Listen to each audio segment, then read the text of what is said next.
Hello students, आज जो हम पढ़ने वाले हैं प्रमाण की निरुक्ति। ठीक है, तो प्रमाण, तो सबसे पहले याद रखना है कि जो चरक है उन्होंने प्रमाण शब्द का यूज़ नहीं किया है, उन्होंने जो वर्ड यूज़ किया है वो आ जाता है परीक्षा। ठीक, तो सबसे पहले आ जाता है कि प्रमाण की निरुक्ति कैसे, कि प्रमाण शब्द कहाँ से आया है, तो वो आ जाती है निरुक्ति की प्रमीयते अनिनिति प्रमाणम। ठीक है, तो जिससे हमें क्या है, मान के बारे में पता चलता है, किसी के बारे में हम मेजर कर सकते हैं कि ये है चीज़ है नहीं है, तो उसको हम क्या बोल देते हैं, प्रमाण बोल देते हैं। नेक्स्ट अगला आता है उसका लक्षण। लक्षण में क्या आ जाता है, लक्षण में बोला गया है कि प्रमा कारणम प्रमाणम। तो प्रमा क्या होती है, नॉलेज। ठीक है ना, तो जो नॉलेज जिस कारण से हमें मिलती है उसको हम क्या बोल देते हैं, प्रमाण बोल देते हैं। उसके बाद नेक्स्ट वर्ड क्या है, यथार्थ अनुभव। ठीक है ना, यथार्थ अनुभव तो प्रमा साधकम कारणम। तो उसमें बोला कि जो हमें यथार्थ अनुभव ज्ञान प्राप्त होता है किसका, प्रमा का। जो प्रमा हमें मिलती है दैट इज़ कॉल्ड, जो साधन है, जो कारण है, वो क्या है, प्रमाण है। ठीक, उसके बाद नेक्स्ट भी यही बोला हुआ है कि यथार्थ अनुभव प्रमा तत् साधनम च प्रमाणम। ठीक, तो कुल मिलाकर इनकी क्या है, जिसमें क्या है प्रमा का जो साधन है या प्रमा का जो कारण है वो क्या होता है, प्रमाण होता है। नेक्स्ट आ जाओ, नेक्स्ट में आ जाता है हमारा प्रमाता। तो ये प्रमाता क्या होता है, प्रमाता मीन्स होता है कि जो नॉलेज गेन कर रहा है, जैसे हम लोग हैं, हम लोग जो नॉलेज गेन कर रहे हैं तो वो क्या होते हैं, प्रमाता होते हैं। तो यहाँ पर एक वर्ड आता है दैट इज़ अ जिज्ञासा। तो जिज्ञासा क्या होती है, मीन्स किसी चीज़ की चाह होनी, तो किसकी, ज्ञान की। ठीक है, तो उस जिज्ञासा से जो हमें ज्ञान की प्राप्ति होती है उसको बोल देते हैं प्रमाता। ठीक है, उसके बाद नेक्स्ट अगला आता है प्रमेय। तो प्रमेय क्या होता है, जो इस चीज़ की हम क्या है, नॉलेज ले रहे हैं। ठीक है, फॉर एग्जाम्पल पेन है, तो पेन क्या है, प्रमेय है। तो प्रमाता कौन हुए, हम हुए, और प्रमा क्या है, जो हमें उससे नॉलेज मिल रही है, लिखने के काम आता है। ठीक है, तो उसमें यही बोला है कि जो अर्थ है प्रमीयते तत् प्रमेयम। ठीक है, प्रमेय सिद्धि प्रमाण आदि। तो ये सारे जो श्लोका हैं वो किसके हैं, प्रमेय के हैं। नेक्स्ट अगला आ जाता है प्रमा। तो प्रमा क्या होती है, वही है कि यद अर्थ विज्ञानम स प्रमा। ठीक, उसके बाद नेक्स्ट इसमें एक चीज़ ये नीचे लिखी होती है, ये इम्पोर्टेंट है कि प्रमा में क्या है, सत्य। प्रमा में सत्य है, और क्या है, यथा तत्व है, एवं और क्या है, अनाधिगत्व। ये दो गुण क्या है, आवश्यक होते हैं। मीन्स जो प्रमा होती है, एक तो वो सत्य होती है और एक क्या होती है, अनादिगत्व होती है। ठीक है, नेक्स्ट अगला आता है प्रमेय। तो जो प्रमेय होता है तो उसमें क्या बताया जाता है, जो प्रमेय होता है, अब देखो प्रमेय हमने क्या बोली है, जो कि जिस चीज़ को हम क्या है, जान सकते हैं, वो क्या है, प्रमेय में आ जाता है। तो प्रमेय में क्या है, जो न्याय दर्शन है, न्याय दर्शन ने कितने प्रमेय बताए हैं, तो वो आ जाते हैं 12। ठीक है, तो 12 बताए हैं। कन्फ्यूजन नहीं होना है, एक यहाँ पर लिखा हुआ है, थोड़ा सा आपको कम दिखेगा, उसमें क्या लिखा हुआ, उसमें लिखा है कि जो पदार्थ है, न्याय दर्शन ने जो पदार्थ है वो 16 माने हैं, 16, लेकिन जो उसने न्याय दर्शन ने जो प्रमेय बताए हैं वो कितने बताए हैं, 12। नेक्स्ट अगला आता है विशेषिक। तो विशेषिक ने कितने बताए हैं, 6। विशेषिक ने कितने बताए हैं, 6। नेक्स्ट अगला आता है हमारा सांख्य। तो सांख्य ने कितने बताए हैं, 25। ठीक है, वही वाले। और समृद्धि के कारण कितने होते हैं, 8। ये आपको याद करना पड़ेगा कि समृद्धि के जो कारण है वो कितने बताए गए हैं, 8। उसके बाद इंपॉर्टेंट टॉपिक स्टार्ट हो जाता है, ये पेपर्स में हमेशा पूछा जाता है कि प्रमाणों की संख्या। तो एक आ जाता है कि एक प्रमाण मीन्स कि एक प्रमाण किसने माना है, तो वो आ जाता है चारवाक। चारवाक कौन थे, नास्तिक दर्शन के थे। ठीक है, तो उनका क्या आ जाएगा, जिन्होंने आकाश को नहीं माना है, फर्स्ट थे तो इसलिए उन्होंने आकाश को नहीं माना है, तो क्या आ जाएगा, ये सिर्फ किसको मानते हैं, ओनली प्रत्यक्ष को मानते हैं।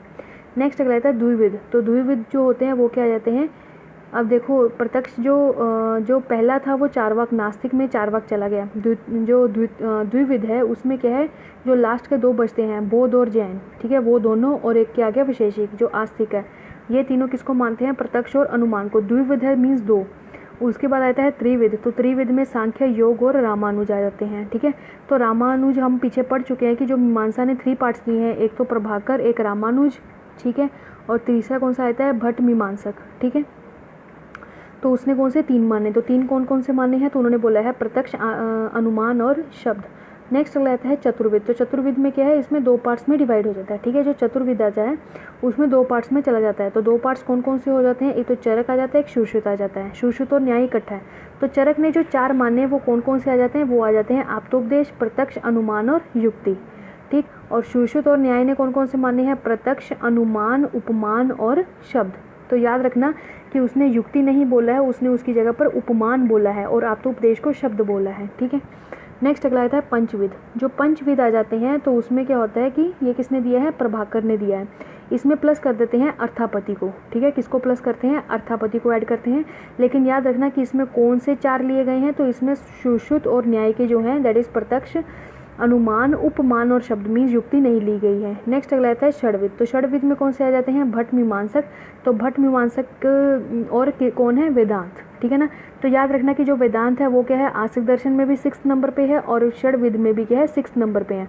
तो जो वेदांत है उन्होंने कितने बताए हैं, उन्होंने बताए हैं टोटल 6। तो 6 कौन कौन से आते हैं, एक तो ऊपर वाले 5 वो हो गए और प्लस क्या कर दिया हमने, अन उपलब्धि, ठीक है, मीन्स अभाव भी बोल सकते हैं, अनुपलब्धि अभाव सेम ही होता है।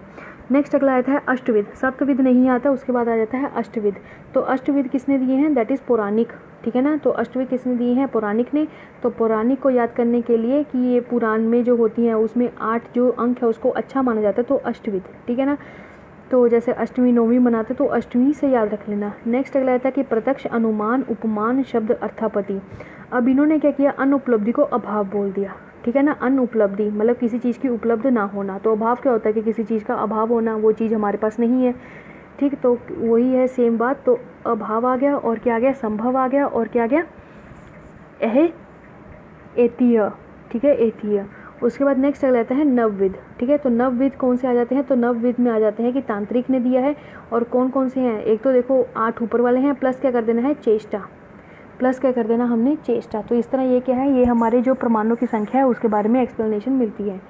उसके बाद नेक्स्ट जो बताया गया है कि जो समावेश, एक्चुअली क्या होता है, जो हमारे प्रमाण होते हैं ना वो हम 4 ही मेन रखते हैं, ठीक है। जैसे चरक ने जो बताए हैं आप्तोपदेश, प्रत्यक्ष, अनुमान और युक्ति। और जो सुश्रुत और न्याय ने उसने क्या बताया है, आप्तोपदेश, प्रत्यक्ष मीन शब्द, प्रत्यक्ष, अनुमान और उपमान, ठीक है। तो उन्होंने बोला कि जो बाकी रह गए वो किस किस में समाविष्ट किए गए हैं, तो इसलिए इन्होंने 4 बताए गए हैं, 3 बताए गए।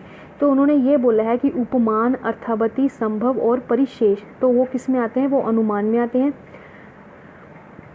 अनुपलब्धि, अभाव और चेष्टा, ठीक है ना। अनुपलब्धि और अभाव इन्होंने इकट्ठा कर दिया है, ठीक है ना। अनुपलब्धि, अभाव और चेष्टा, तो ये किस में आएंगे, प्रत्यक्ष में आएंगे। और एहतिय किस में कर दिया इन्होंने, आप्तोपदेश में, ठीक है। इस तरह के इन्होंने इसका समावेश कर लिया है। नेक्स्ट अगला आ जाता है हमारे पास प्रत्यक्ष। तो प्रत्यक्ष क्या है, तो प्रत्यक्ष में हमारे पास आ जाता है, ठीक है, यहाँ से हमारा जो फर्स्ट प्रमाण है वो स्टार्ट हो जाता है। तो प्रत्यक्ष क्या है, प्रत्यक्ष की डेफिनेशन अगर आप अच्छे से पढ़ें तो इसके जो 2nd नंबर वाला है तो उसको आप पढ़िए अच्छे से। तो पहले वो पढ़ते हैं। तो उसमें क्या बोले, इंद्रिय और अर्थ का क्या होना, आपस में सन्निकर्ष होना, ठीक है ना।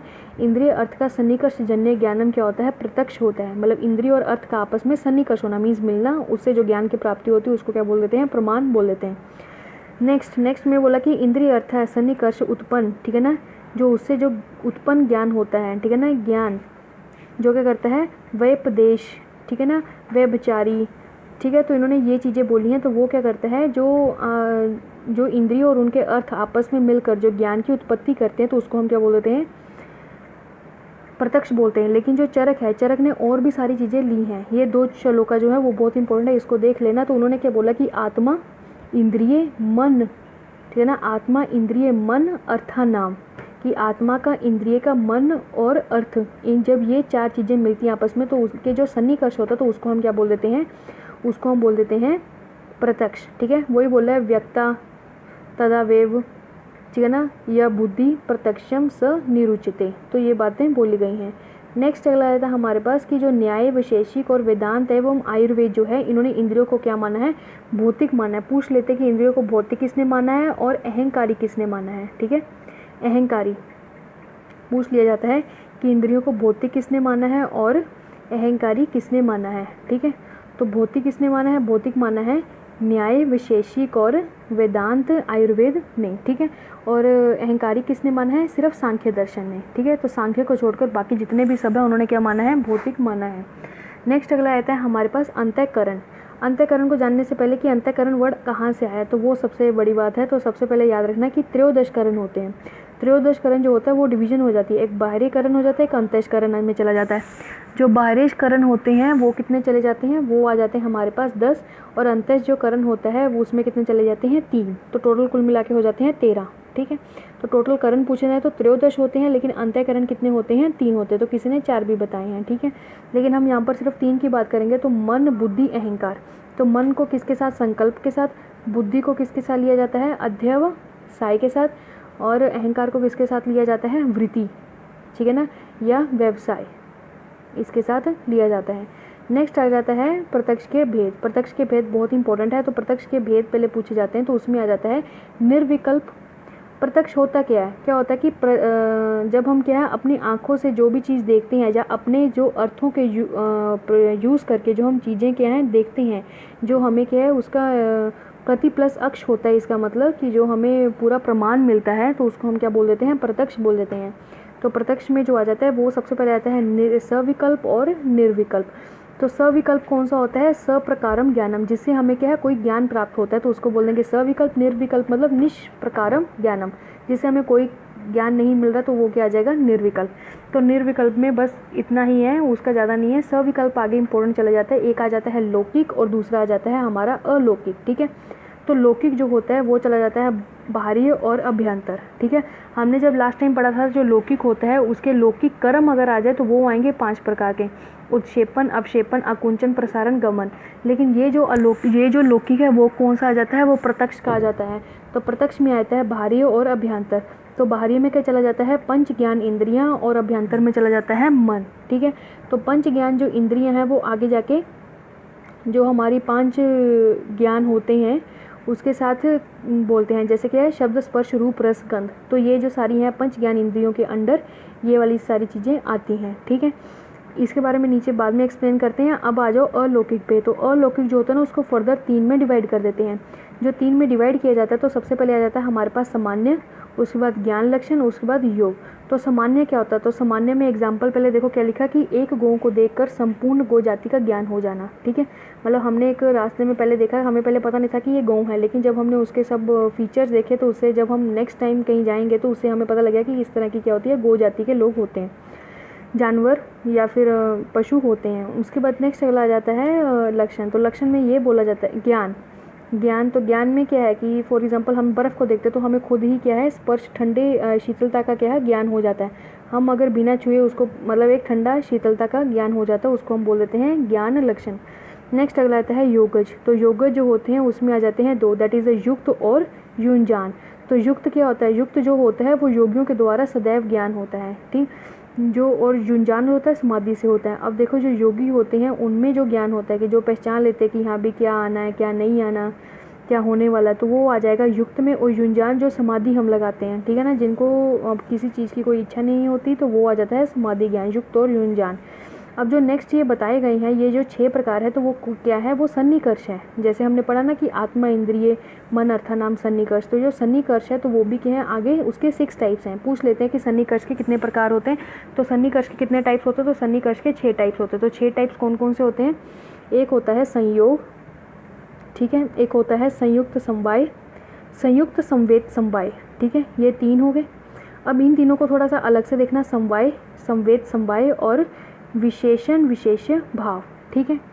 पहला देखो उसका एग्जाम्पल देखना, उससे तुम्हें सब क्लियर हो जाएगा कि नेत्र का घट से सन्निकर्ष, ठीक है, नेत्र का घट से सन्निकर्ष। अब इसको याद करने के लिए इसके एग्जाम्पल को पूछ लेते हैं कि एग्जाम्पल रख देते हैं कि नेत्र का घट से सन्निकर्ष ये क्या है, समवाय है, ठीक है ना, या संयुक्त समवाय है या संयोग है, तो क्या है, ठीक है। अब फॉर एग्जांपल तुम किसी कमरे में हो, वहाँ क्या है, घड़ा पड़ा है, ठीक है। तो नेत्र का हम जैसे आंखें इधर उधर घुमाई तो हमने क्या देखा कि वहाँ घड़ा पड़ा है, बस एक जैसे देखा कि वहाँ कुछ पड़ा है। तो नेत्र का घट से क्या होना, सन्निकर्ष। हमने अचानक से ऐसे देखा तो वो एक संयोग हो गया, ठीक है। उसके बाद नेक्स्ट अगला आता है संयुक्त समवाय। तो संयुक्त समवाय में आ जाता है कि नेत्र का, संयुक्त समवाय में क्या आ जाता है कि नेत्र का घट के रूप से है, ठीक है। तो संयुक्त समवाय में क्या है, जब हमने घड़े को देखा तो हमने उसको अच्छे से देखा, उसके क्या है रूप को देखा। जहाँ रूप वर्ड आ जाएगा, सिर्फ रूप वर्ड, तो वो क्या आ जाएगा, संयुक्त समवाय आ गया। उसके बाद नेक्स्ट अगला आता है संयुक्त संवेद समवाय। तो संयुक्त संवेद समवाय, जब ये वर्ड आ जाए संवेद, ठीक है ना, तो संवेद में हमेशा याद रखना कि वहाँ क्या आ जाएगा, रूप तब, उसमें क्या वर्ड आ जाएगा, दैट इज़ रूप तब, ठीक है, रूप तब। उसके बाद नेक्स्ट अगला आता है समवाय। तो समवाय क्या है, कर्ण का शब्द से, अब यहाँ तक आपको समझ में आ जाना चाहिए कि ये तीनों क्या हैं, अलग एक एग्जाम्पल में याद होने चाहिए। एक आता है, पहले एक बार रिकॉल कर लेते हैं। सबसे पहले आता है संयोग। तो संयोग में क्या है, नेत्र का घट से सन्निकर्ष होना, फिर उसके रूप को देखना, फिर उसके रूप तब आ जाएगा, ठीक है ना। तो पहले घट, पहले सन्निकर्ष हुआ, फिर रूप तब, ठीक है। ये 3 हो गए, संयोग, संयुक्त समवाय, संयुक्त संवेद समवाय, ठीक है, इतना हो गया, इसको 3 हो गए। अब नेक्स्ट के जो लास्ट 3 है वो देख लेते हैं। उसमें आता है समवाय, संवेद समवाय और विशेषण विशेष्य भाव। तो समवाय क्या होता है, ऐसी 2 चीज़ें जो क्या है आपस में ऐसा एक बॉन्ड होना जो क्या है कभी टूट नहीं सकता है। अगर एक भी अगर उससे अलग हो जाता है तो वो दूसरा काम करना बंद कर देगा। तो वही चीज़ है कि कर्ण का शब्द से, मतलब इंद्रियों का उनके अर्थों से बता दिया कि कर्ण का शब्द से बोल दो, वायु का या फिर त्वचा का स्पर्श से बोल दो, ठीक है ना। तो कर्ण का शब्द से। उसके बाद नेक्स्ट अगला आता है, अब देखो संवेद है तो मैंने क्या बोला था, जहाँ पर संवेद वर्ड आ जाए वहाँ पर तब वर्ड आएगा। तो कर्ण का शब्द तब से, तो कर्ण का शब्द तब से, ये दोनों एग्जाम्पल होगी। अब ये जो विशेषण विशेष्य भाव है बिल्कुल अलग सा है, ठीक है ना। इसमें क्या है, पृथ्वी के तल से घट का अभाव होना, ठीक है ना। पृथ्वी का जो तल है वहाँ पर घड़ाई नहीं है तो उसका अभाव होना। मीन्स कि जैसे कि यहाँ पर कर्ण की बात की है, तो अगर हमारे पास इंद्रिय नहीं होगी तो कहाँ से शब्द सुनाई देगा, अगर घड़ाई नहीं होगा तो कहाँ से हम देखेंगे, या नेत्र ही नहीं होगा तो कहाँ से देखेंगे। तो विशेष्य विशेषण भाव में ये चीज़ बोली गई है, ठीक है, कि अगर वही चीज़ नहीं होगी, अगर अभाव ही हो गया तो क्या है, ठीक है। नेक्स्ट अगला आ जाता है इसके प्रत्यक्ष के बाधक कारण। वेरी वेरी इंपॉर्टेंट, प्रत्यक्ष के बाधक कारण पेपर में आते हैं। तो उसमें क्या होता है, जो प्रत्यक्ष के बाधन कारण होते हैं वो कितने हैं, याद रखना, नंबरिंग कितनी होती है, 8 होती है। तो 8 में कौन कौन से आते हैं, अति दूर, ठीक है। प्रत्यक्ष का बाधन कारण का मतलब ये होता है कि जो हम प्रत्यक्ष ज्ञान को प्राप्त कर रहे हैं, ठीक है, तो कौन सी ऐसी चीज़ें या कौन से ऐसे कारण हो सकते हैं जिससे हमें प्रत्यक्ष का ज्ञान ना प्राप्त हो सके, ठीक है। तो पहला कौन सा आ जाता है, दैट इज़ अति दूर, ठीक है। तो अति दूर का मतलब बहुत ज़्यादा दूर होना, तो वो हमें अच्छे से नहीं दिखाई देगा। नेक्स्ट आता है अति समीप, ठीक है, अति दूर आ गया। उसके बाद नेक्स्ट अति समीप। तो अति समीप मीन्स बहुत ज़्यादा नज़दीक होना। अब बोलते जो बुक्स होती है उसमें 25 सेंटीमीटर का डिस्टेंस होना चाहिए। नेक्स्ट आ जाता है इंद्रिय घात। तो इंद्रिय घात क्या होता है, तो इंद्रिय घात में आ जाता है कि जैसे हमारी कर्ण इंद्रिय जो हैं, ठीक है ना, जो श्रवण इंद्रिय है वही खराब हो जाए, या रस इंद्रिय है वही खराब हो जाए, ठीक है ना। तो उसमें जब ज्ञान ही नहीं होगा तो कैसे होगा, इंद्रियों का घात हो जाना। नेक्स्ट अगला आता है मन अनवस्था। तो जो मन है हमारा वो ही उस जगह पर ना लगे, ठीक है ना। तो हमारा कहाँ से ध्यान, हमें कहाँ से पता लगा कि किस चीज़ के बारे में बात हो रहे हैं। नेक्स्ट अगला आता है सूक्ष्म्य। तो सूक्ष्म्य का मतलब क्या होता है, किसी चीज़ की बहुत ज़्यादा सूक्ष्म, इतना माइन्यूट होना कि हमें कुछ पता ही नहीं लगेगा, ठीक है ना। नेक्स्ट अगला आता है वैव आयनाथ। तो ये क्या होता है, इसमें आ जाता है कि आवरण, इसको आवरण वर्ड से भी बोला जाता है। होता क्या है कि अगर कहीं पर दीवार होगी तो हम दीवार के पहाड़ तो ना देख सकते हैं, ठीक है ना। तो वही कि कहीं पर आवरण आ जाना तो उसको हम नहीं, उसका नहीं हो सकता। उसके बाद नेक्स्ट अगला आता है अभिभवात। इसमें क्या होता है, इसमें जो एक ऐसा फैक्टर होना, एक ऐसा डोमिनेट फैक्टर होना जो बाकी जितने भी सारे फैक्टर उसको छुपा देना। जैसे कि क्या है, अब जैसे सूरज है, जब सूरज निकलता है तो चांद और जो तारे होते हैं उनका क्या करता है, उनकी रोशनी उनके सामने कम पड़ जाती है और वो क्या है, वो दिखते नहीं हैं, ठीक है। तो वो आ जाता है अभिभवात, ठीक। नेक्स्ट अगला आ जाता है हमारे पास समान अभिहारात। तो ये जो समान अभी है तो उसमें क्या होता है कि जैसे फॉर एग्जांपल जल के, हमारे पास जो पानी की एक बाल्टी भरी हुई है उसमें अगर हम 2 बूंदें पानी की डाल देंगे, या फिर क्या है कि हमारे पास गेहूँ है, गेहूँ के 3-4 दाने अगर हम उस गेहूँ में डाल दिए उसके बाद हम वो 3-4 दाने नहीं निकाल सकते। तो ये जो सेम चीज़ें अगर वो दोनों मिक्स कर देते हैं तो उसका हमें कुछ पता नहीं लग सकता, ठीक है। तो इस तरह के इसके 8 जो हैं वो क्या है, बाध्य कारण आ जाते हैं। उसके बाद नेक्स्ट हमारा आ जाता है अनुमान, ठीक है। अनुमान, तो अनुमान क्या होता है, अनुमान जैसे प्रत्यक्ष का मतलब होता है कि प्रति प्लस अक्ष, जो कि आंखों से हम देख सकें, जो क्या है हमारी जो इंद्रियां हैं उनके द्वारा हम जो देख सकते हैं, जो क्या हमारे लिए जो प्रत्यक्ष मतलब कि यही चीज़ है जो हम खुद महसूस या अनुभव करते हैं उसको हम बोल देते हैं प्रत्यक्ष ज्ञान है, ठीक है। अब अनुमान क्या होता है, अनुमान मीन्स किसी तरह का एक अनुमान लगाना, अरे वहाँ पर तो ऐसा हुआ होगा, ठीक है ना। तो वो हो गया अनुमान, किसी चीज़ को देखकर किसी चीज़ का अनुमान लगाना। अब जैसे यहाँ पर जो बेस्ट एग्जांपल अभी भी आपको याद होगी तो उसमें क्या बोलते हैं कि जहाँ जहाँ धूम वहाँ क्या होती है, अग्नि होती है, ठीक है। तो जहाँ धूम वहाँ क्या होती है, अग्नि होती है। तो इसका हमें प्रमाण लगाना कि जहाँ पर हमने धुआं देखा तो हम बोल रहे अरे जहाँ जहाँ अग्नि होती वहाँ धुआं की वहाँ आग लगी होगी, ठीक है। तो वो चीज़ें इसमें आएंगी। तो इसमें क्या आ जाता है, अनुमान। तो अनुमान में सबसे पहले क्या आ जाता है, चरक ने एक डेफिनेशन दी है, वो क्या है, अनुमानम खलु तर्को युक्त अपेक्षते। तो क्या है, तर्क, किसी चीज़, मतलब अनुमान क्या है, एक तर्क है, ठीक है ना। तो तर्क लगाना, युक्ति लगाना कि हाँ भाई कि ये चीज़ हो सकती है, नहीं हो सकती। चरक ने वही सेम टू सेम नीचे भी वही लिखा है। अब तर्क जो भाषा थी उसने क्या किया, उसने एक अलग से डेफिनेशन दी। उन्होंने बोला अनुमीयते तद अनुमानम, ठीक है। याद रखना कि अनुमीयते जहाँ पर वर्ड आ गया तो वो अनुमान के लिए ही बोला जाएगा कि अनुमीयते तद अनुमानम, ठीक है। नेक्स्ट अगला आ जाता है कि अनुमीयते कारणम अनुमानम की जहाँ पर क्या है, अनुमिति का ज्ञान प्राप्त होता है उसको ही क्या बोल देते हैं, अनुमान बोला जाता है, ठीक है। तर्क संग्रह ने एक और चीज़ बोली कि लिंग परामर्श, ठीक है ना, लिंग परामर्श अनुमीयते, तो लिंग परामर्श अनुमानम, ठीक है। तो वही इन्होंने, हम आगे जाके उसको अच्छे से एक्सप्लेन करते हैं। तो सबसे पहले आ जाता है हमारे पास परामर्श, ठीक है। तो परामर्श क्या होता है, तो परामर्श क्या होता है कि जैसे कि फॉर एग्जांपल है, हम लोग एक चर्चा करते हैं, ठीक है ना। तो उसमें से क्या होता है, कुछ धर्म वाले कुछ क्या होते हैं, हम लोग का पक्ष करते हैं, कुछ क्या हमारा पक्ष नहीं करते हैं, ठीक है। जो पक्ष और विपक्ष ऐसी चीज़ों करके जो एक परामर्श निकलता है, तो जो एक निकलता है आगे आगे आके एक सेंटेंस निकलता है कि हाँ ये सही है, तो वो क्या होता है कि किसी चीज़ की चर्चा होना, दैट इज़ कॉल्ड अ परामर्श। तो उसमें क्या आ जाएगा, दैट इज़ अ व्याप्ति विशेष पक्ष धर्मता ज्ञानम प्रमाश।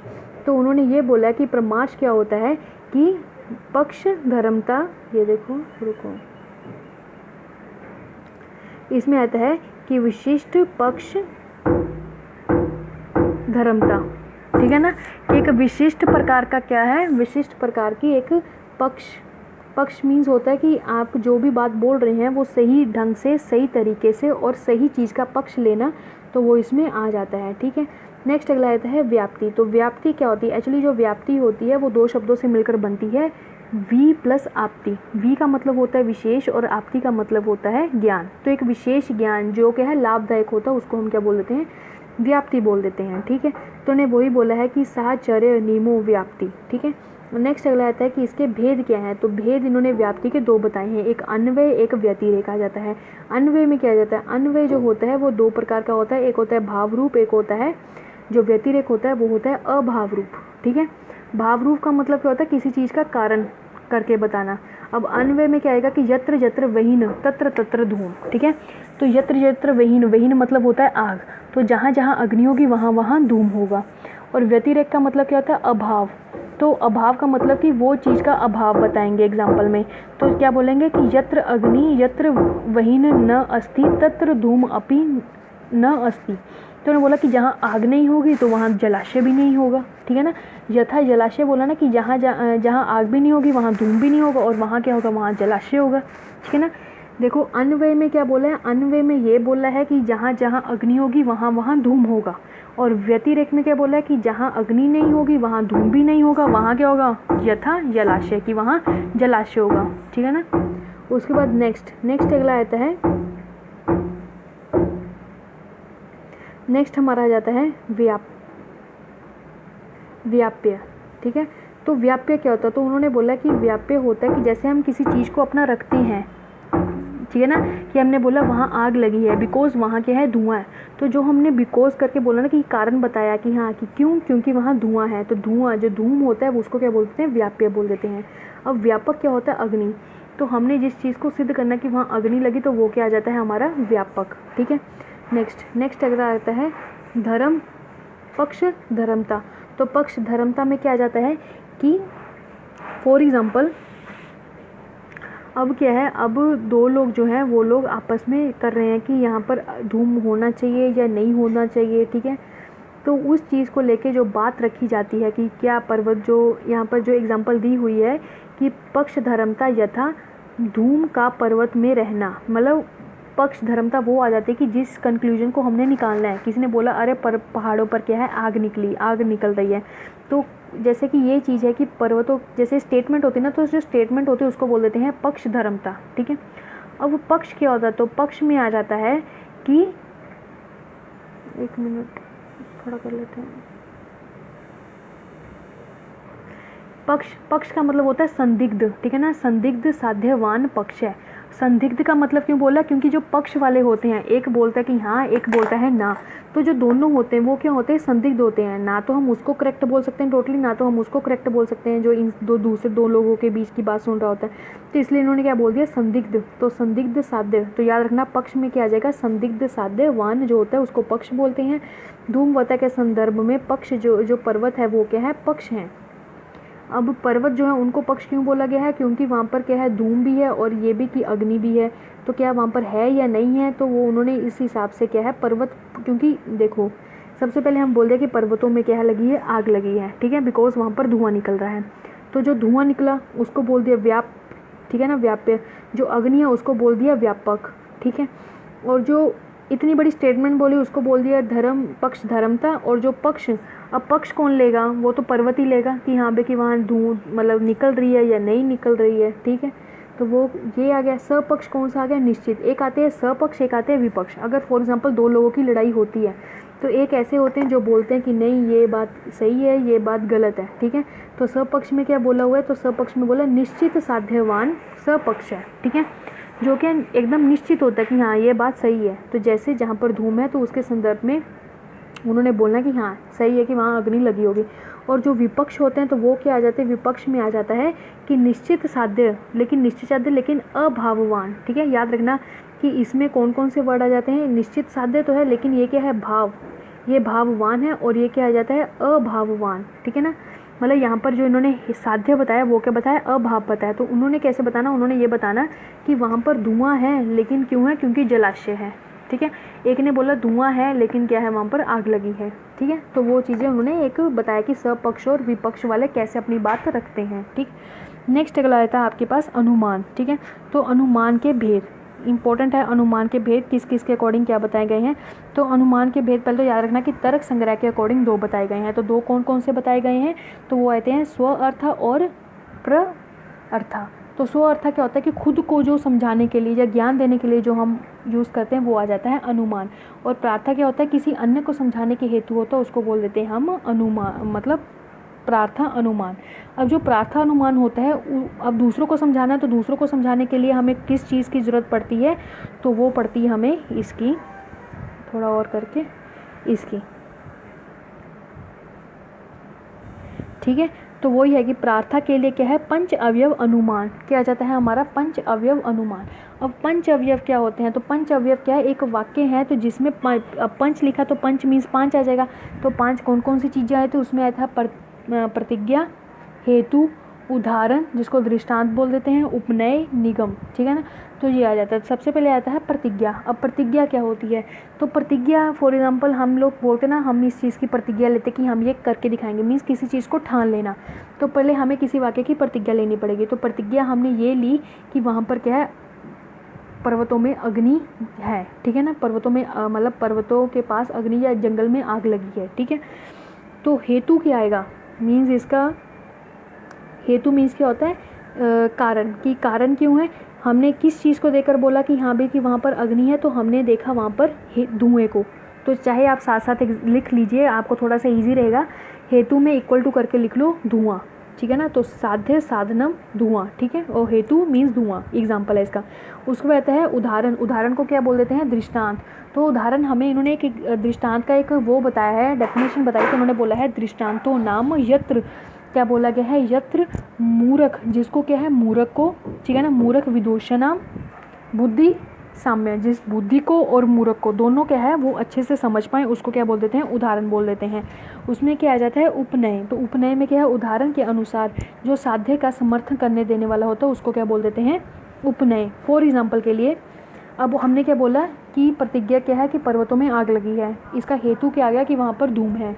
उदाहरण के लिए क्या आ जाएगा, उदाहरण के लिए आ जाएगा वहाँ पर कि जहाँ जहाँ, उदाहरण के लिए कि हम किचन में जब भी काम करते हैं उस टाइम पे किचन में गैस सिलेंडर नहीं था, सिंपल, ठीक है ना।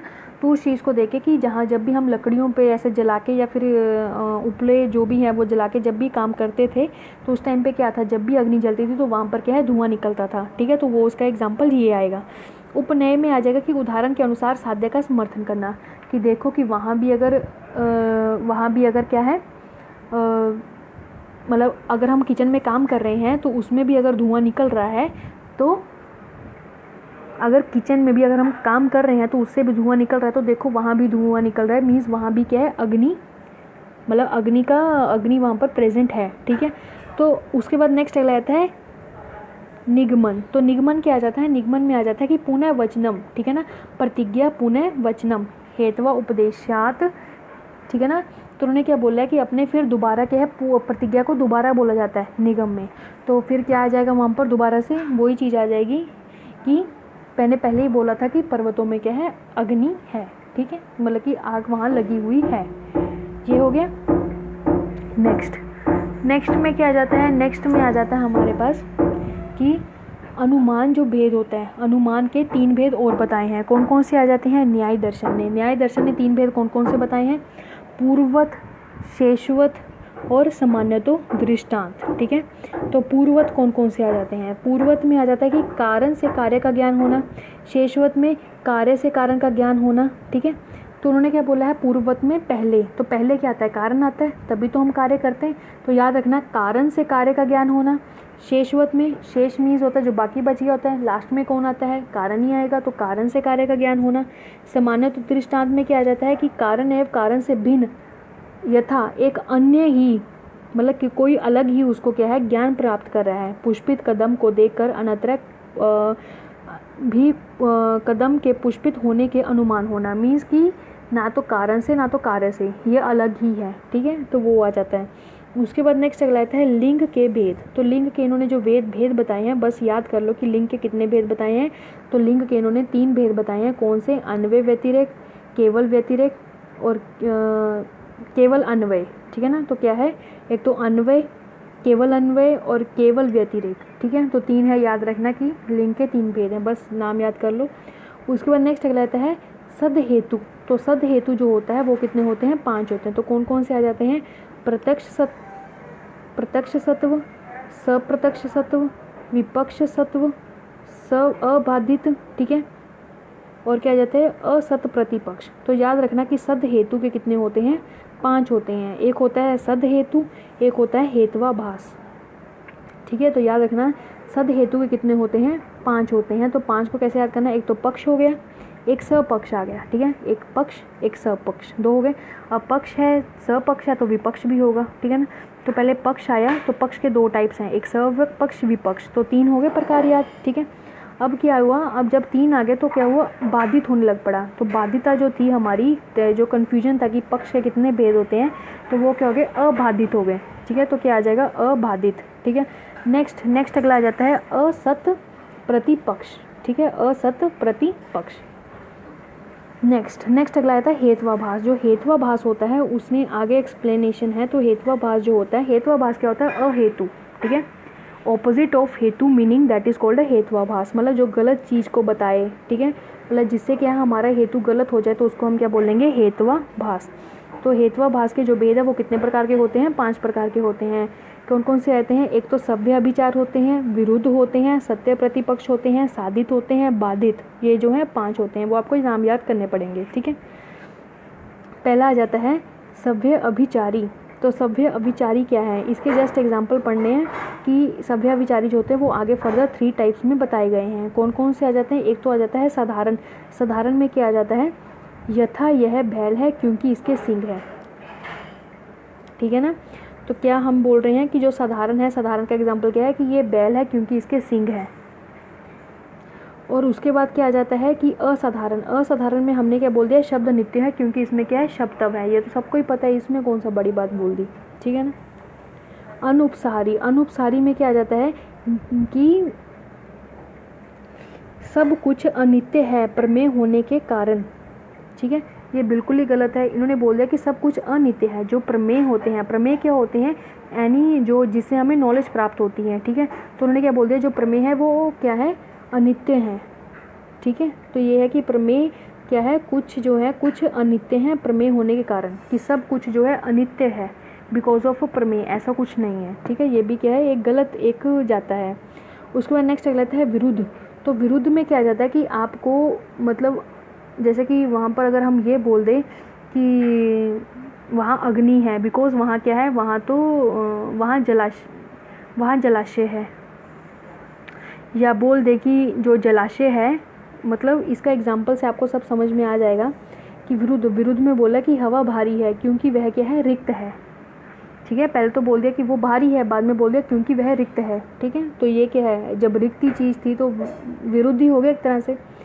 उसके बाद है सत प्रतिपक्ष। तो सत प्रतिपक्ष में क्या आ जाता है कि शब्द नित्य है श्रवण किए जाने के कारण। ठीक है, जो शब्द होता है वो क्या होता है, नित्य होता है, बिकॉज श्रवण किए जाने के कारण। उसके बाद है असिद्ध भेद। असिद्ध भेद क्या है, 3 प्रकार के बताए गए हैं। आश्रय सिद्ध, इसके बस नाम याद कर लो, आश्रय सिद्ध, स्वरूप सिद्ध और व्याप्त सिद्ध। सबसे पहले जो आपको क्वेश्चन आएगा ना वो सिर्फ यही पूछा जाएगा कि हेत्वाभास के भेद कितने हैं। तो हेत्वाभास के भेद जो भेद हैं वो याद करना 5 होते हैं, और सत्य हेतु के भी भेद कितने होते हैं, 5 होते हैं। हेत्वाभास को अगर अहेतु भी लिखा है तो वो गलत नहीं है, ये हेत्वाभास के ब्रैकेट में लिख लो अहेतु। चाहे हेत्वाभास पूछ लें चाहे अहेतु पूछ लें तो दोनों के आ जाएंगे, सेम आ जाएंगे। ठीक है, हेत्वाभास जो है वो भी 5 है और अहेतु भी कितने हैं, वो भी 5 है। ठीक है, और हेतु भी कितने हैं, वो भी 5 है, मतलब तीनों ही क्या है, 5-5 हैं।